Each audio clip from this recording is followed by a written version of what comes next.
ngijule khona into eyakhulunywa uShezi engiyangathula sengingedwa ngathi mina hey wayikhuluma inkinga uShezi uthi uShezi mawuyintombazane ukwazi kanjani ukwala umuntu okweleta abazali bakho ulikhiphe ngomlomo wakho uthi sibanibana ngisakufuni kodwa lo muntu ukweleta uyihlo nonyoko.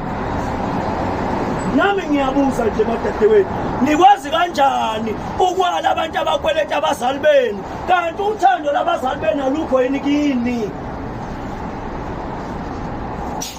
Umfana uyena okona ubuntombi awukwazi ukwala lowo muntu ngoba lowo muntu ukweleta abazali bakho.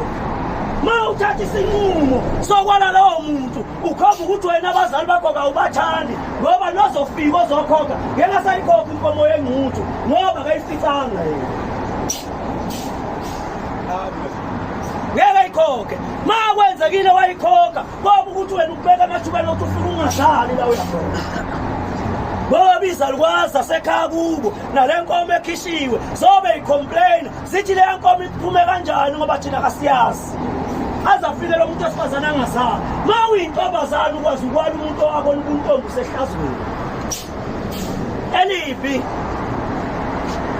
elibi ngoba wena abazali bakho usubabekile ethubeni lokuthi le nkomo ngeke basayithola sebayayithola ma kwenzeka umuntu